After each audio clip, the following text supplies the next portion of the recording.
So hello guys, welcome back to Integral Minds. तो हम लोग लास्ट वीडियो में हम लोग ने एच.सी. वर्मा का न्यूटन्स लॉज ऑफ मोशन का क्वेश्चन नंबर 1, 2 एंड 4 किया था। 3 आपके लिए एक्सरसाइज था, hopefully you have all done it.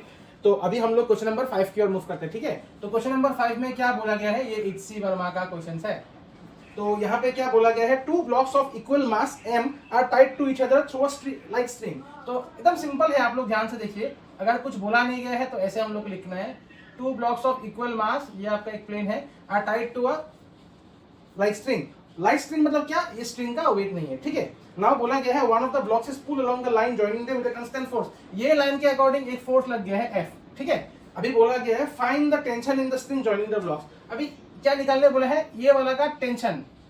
अभी पता है रस्सी है तो टेंशन तो होगा। टेंशन मतलब क्या, खिंचाव। अगर एक स्ट्रिंग है दो ब्लॉक के बीच में तो डेफिनेटली अगर इसको खींच रहे हैं तो यहाँ पे एक टेंशन जरूर आएगा, है ना।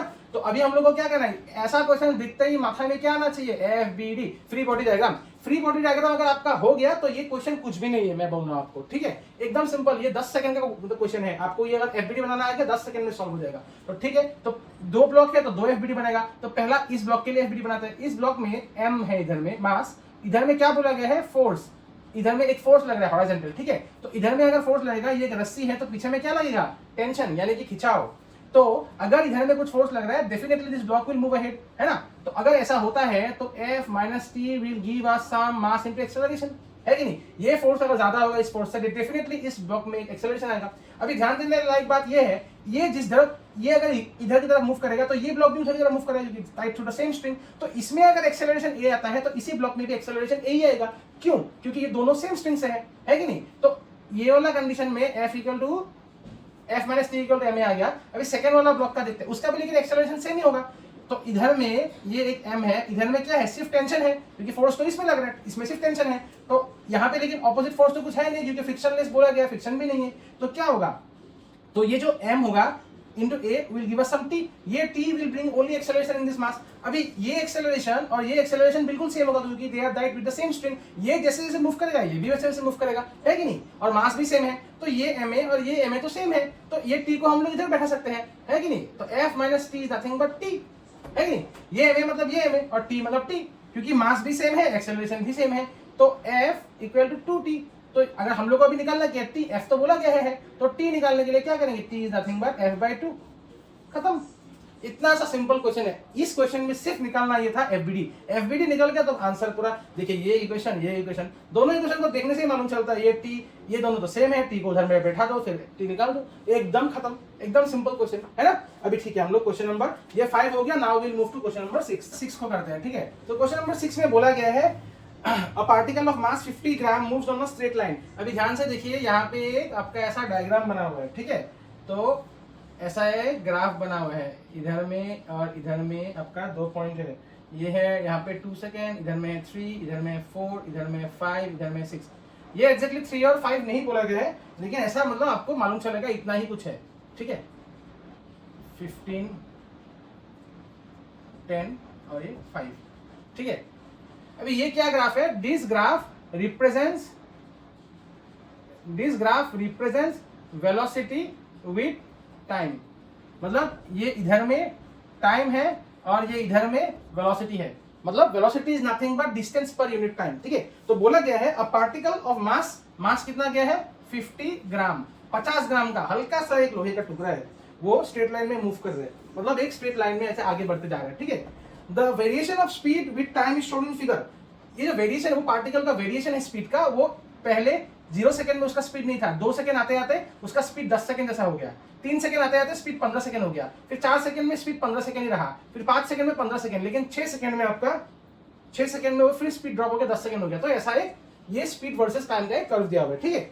Now find the force acting on the particle at time t 2, 4 and 6। तो 3 डिफरेंट टाइम दिया है, 2 सेकंड, 4 सेकंड, 6 सेकंड। ये सेकंड्स में इसमें फोर्स कितना लग रहा है वो निकालने बोला है, ठीक है। तो 2 सेकंड में फोर्स कितना लग रहा होगा पार्टिकल में, पार्टिकल का मास दिया हुआ है। तो अभी फोर्स का वैल्यू क्या होता है, मास इनटू एक्सेलरेशन। तो एक्सेलरेशन अगर 2 सेकंड में बोला जाए तो पहले हम लोग मास को 50 ग्राम को हम लोग केजी में लिखना होगा, तो केजी में 50 ग्राम कितना होगा 0.05 है ना। तो एक्सेलरेशन 2 सेकंड में कितना होगा, acceleration is nothing but v minus u divide by t, क्योंकि न्यूटन ने पहले ही कहा है कि v equal to u plus a t, तो a का वैल्यू हम लोग क्या निकल सकते हैं, a का value is v minus u divide by t है ना। तो इधर इसको इसमें पुट कर दिया। अभी देखिए 2 सेकंड में, अगर 2 सेकंड में लेते हैं तो नीचे में यहाँ पे क्या आ जाएगा 2 आ जाएगा है ना। और v minus you, v 2 second में v कितना था, वेलोसिटी था ये 10 है ना, 10 था। और इनिशियल वेलोसिटी कितना था 2 सेकंड में जाने के लिए, इनिशियल वेलोसिटी कहां से शुरू हुआ, 0 से शुरू हुआ है ना। और ये 2 सेकंड में कितना पहुंचा, 10 पे पहुंचा है ना। तो ये कितना होगा 0.05 into 10 minus 0 is 10 divide by 2 is nothing but 5। तो ये कितना आ जाएगा 5 5 25, 2 के बीच में 0 है तो 0.25 न्यूटन। तो 2 सेकंड में कितना होगा 0.25 न्यूटन।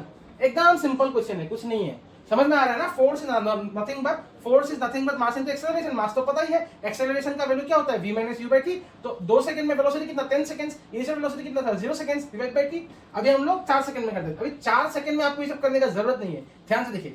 4 सेकंड में स्पीड कांस्टेंट है, अगर स्पीड कांस्टेंट है मतलब v minus you is nothing but 0 और डिवाइड बाय टाइम, टाइम कुछ भी हो, हाथी भी हो, जहाज भी हो, फिर भी उसका 0 ही रहेगा, बिकॉज 0 बाय एनीथिंग इज 0। तो जब टाइम स्पीड चेंज नहीं हो रहा है तब एक्सेलरेशन विल ऑलवेज बी 0 है ना। तो ये 0 होगा, दिखा दीजिए, समझ में आ रहा है कि नहीं। अगर ये एक्सेलरेशन 0 है तो मास का काम ही नहीं है, तो पूरा 0 हो गया, समझ में आ गया ना। जब स्पीड चेंज नहीं होगा, जब speed is constant then acceleration या डी एक्सेलरेशन इज 0। अभी ध्यान से देखिए, वेलोसिटी क्या होगा, इस पॉइंट के बाद वेलोसिटी घट रहा है मतलब क्या, डी एक्सेलरेशन हो रहा है, मतलब गाड़ी आप पिकअप लेते हैं फिर ब्रेक करते हैं, वो सिनेरियो है, ठीक है। अभी देखिए फोर्स कितना लग रहा होगा, फिर से हम लोग लिखेंगे फोर्स मतलब क्या है, मास इनटू एक्सेलरेशन है ना। तो मास कितना है, तो अभी क्या होगा m मतलब कितना है 0.05 और एक्सेलरेशन कितना होगा। अभी ध्यान से देखिए, एक्सेलरेशन तो घटा होगा क्योंकि देखिए 15 मीटर पर सेकंड से ये 10 मीटर पर सेकंड में आया है, मतलब क्या स्पीड डिक्रीज हुआ है। तो स्पीड कितना से कितना डिक्रीज हुआ, आपका 10 मीटर पर सेकंड फाइनल वेलोसिटी है और 6 सेकंड, और 15 मीटर पर सेकंड इनिशियल वेलोसिटी है।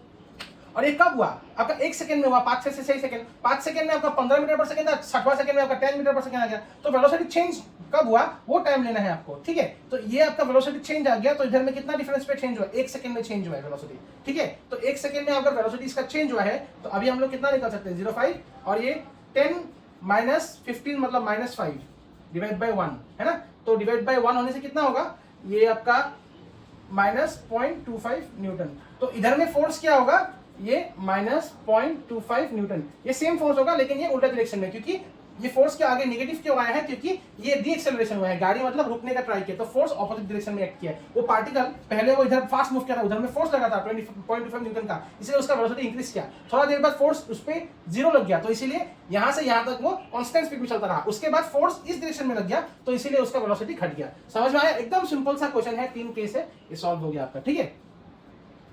7th क्वेश्चन एकदम सिंपल है, ये सब ध्यान से देखने से आपको समझ में आ जाएगा, ठीक है। यहाँ पे बोला गया है 2 blocks A and B of mass MA and MB respectively are kept in a frictionless table.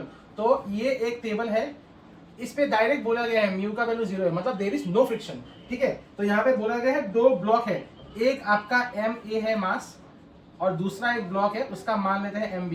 अभी बहुत लोग पूछेगा MB क्या बड़ा है सर, नहीं बड़ा नहीं है, मैं जैसे कि बोला नहीं गया तो डिफरेंस दिखाने के लिए दोनों आप MA को भी बड़ा कर सकते हैं, कोई इशू नहीं है, ठीक है। तो बोला गया है 2 blocks of A and B of mass MA and MB are kept in a contact on a frictionless table. The experimenter pushes the block A from behind. Experimenter मतलब एक अनजान आदमी आया होगा, उसने यहाँ पे एक फोर्स लगा दिया, ठीक है। तो उसने बोला है कि pushes the block from behind so that the blocks accelerate. उसने ऐसे फोर्स लगाया कि वो जो फोर्स लगाया ना, वो जो आदमी फोर्स लगाया है उसको हम लोग मान लेते हैं Fx। तो ये जो फोर्स लगाया, ये फोर्स की वजह से दोनों ब्लॉक एक्सेलरेट, एक बात है, ये जो फोर्स लगा इन दोनों ब्लॉक्स पे, इस फोर्स की वजह से ये दोनों ब्लॉक्स क्या करे, एक्सेलरेट कर गए, ठीक है। तो दोनों ब्लॉक एक्सेलरेट हो गए, ठीक है। तो नाउ अगर ये एक्सेलरेट होते हैं तो बोला गया if the block A exerts a force of F on the block B, मतलब क्या, ये A वाला ब्लॉक B वाला ब्लॉक पे मतलब फोर्स F लगा रहा है, ये Fx है, ये जो इसको हम लोग को निकालने बोला गया है, हाँ इस। तो ब्लॉक A जो है, A B पे एक फोर्स लगा रहा है, ब्लॉक A B पे फोर्स लगा रहा है और वो फोर्स है F। इसको ऐसे आपको समझाने के लिए लिखा गया है, A जो B पे फोर्स लगा रहा है वो F है, समझ में आया। ये फोर्स अलग है, ये तो एक्सपेरिमेंटर ने A पे लगाया है, लेकिन निकालने क्या बोला है यहाँ पे, if the block A exerts a force F on the block B, what is the force exerted by the experimenter on A? तो हम लोग को निकालना है Fx, इसको निकालना है, ठीक है। तो एकदम सिंपल, अभी हम लोग क्या करेंगे, we'll draw FBD यानी फ्री बॉडी डायग्राम। तो पहले हम लोग MB को निकाल लेते हैं, ठीक है। MB ये मास है, तो यहाँ पे बोला गया है A ने B पे फोर्स लगाया है F, तो इधर में जो फोर्स लगा है वो F लगा है, तो definitely this force will bring MB into A। अभी याद ये ध्यान रखिए, दोनों ब्लॉक साथ में है तो दोनों का एक्सेलरेशन सेम होगा, तो A कॉमन होगा, ठीक है, और लेकिन मास अलग है।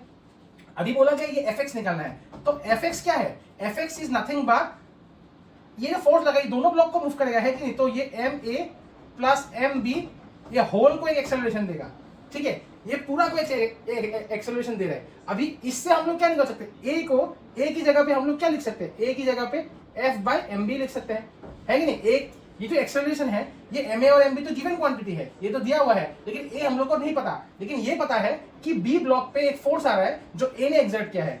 A ने एक अभी ध्यान से देखिए, सिर्फ MA को अगर हम लोग सिर्फ MA का FBD बनाएंगे तो इधर में Fx लग रहा है ना, इधर में Fx लग रहा है, और ये Fx का एक छोटा सा पार्ट B पे लग रहा है, F ये किस पे लग रहा है? ये ब्लॉक B पे लग रहा है, MB पे, ठीक है।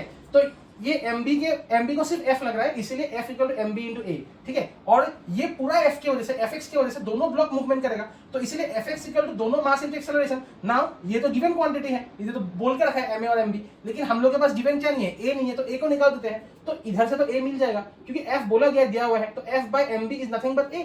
तो इधर में हम लोग क्या पुट कर सकते हैं? MA plus MB into A की जगह पे क्या लिख सकते हैं? F/mb, यही था आंसर। इसको HC वर्मा ने थोड़ा और सिंप्लीफाई कर दिया, ये MB को अंदर लेके गया, तो इधर में लिख सकते हैं MA/MB plus MB/MB is 1 into F। इसको HC वर्मा ने आंसर बोल दिया, इसको सर HC वर्मा ने आंसर बोल दिया। तो दिस इज द फोर्स। अगर B ब्लॉक पे A ब्लॉक ने F फोर्स लगाया है तो वो टोटल फोर्स दोनों ब्लॉक पे लगने वाला 1 प्लस MA/MB इंटू F होगा। ये पूरा फोर्स है, ये जो Fx है बाहर वाला फोर्स। तो समझ में आएगा? अगर ये थोड़ा सा समझ में नहीं आया, कॉन्फ्यूजन है, तो आप लोग कमेंट्स में बोलिए, मैं इसके ऊपर थोड़ा और आप लोगों को समझा सकता हूँ, ठीक है। तो फिलहाल के लिए आज के लिए 3 क्वेश्चन, अगले वीडियो में हम फिर से 3 क्वेश्चन करेंगे। तो अगर चैनल को अच्छा लगा तो आप लोग सब्सक्राइब कीजिए और अपने फ्रेंड्स को भी दीजिए, क्योंकि ऐसा कंटेंट हम लोग धीरे धीरे डेमो क्लासेस पे भी आएंगे, लाइव क्लासेस भी करेंगे, तो इससे ज्यादा हम लोग कंसेप्ट्स के ऊपर ध्यान देंगे। ये तो न्यूमेरिकल्स कर रहे हैं, तो न्यूमेरिकल्स करते करते we can jump to concepts, और कंसेप्ट्स एक बार क्लियर हो गया, मैं आपको इतना गारंटी दे सकता हूँ, जेईई मेंस एडवांस ये सब ऐसे ही निकल जाएगा अगर कंसेप्ट्स क्लियर हो जाए। ये सब मतलब सिर्फ कंसेप्ट्स ही है, अगर कंसेप्ट्स क्लियर नहीं है तो आप कभी ये सब न्यूमेरिकल नहीं कर पाएंगे, आपको समझ में नहीं आएगा ये फोर्स कहां से कहां लग रहा है, कहां पे क्या हो रहा है। एफबीडी अगर आप बना नहीं पाएंगे ना, आपको समझ में नहीं आएगा न्यूमेरिकल्स करने के लिए। तो बेसिकली फिजिक्स में ना आपको कंसेप्ट क्लियर होना बहुत जरूरी है, ठीक है। तो इसके लिए आप हमारा ये सब वीडियोस को शेयर कर सकते हैं, और अगर आपको अच्छा लगे तो हम लोग जल्दी ही डेमो क्लास में आएंगे, एक लाइव क्लासेस करेंगे। तो अगर आपको चाहिए लाइव क्लासेस बहुत जल्दी, तो आप लोग हम लोग कमेंट कीजिए, then we can plan out soon. तो अगर वीडियो अच्छा लगे तो लाइक एंड शेयर जरूर कीजिए और कमेंट भी जरूर कीजिए, तब हम लोग को भी एक मोटिवेशन मिलता है अच्छे अच्छे वीडियो और बनाने के लिए। Thank you.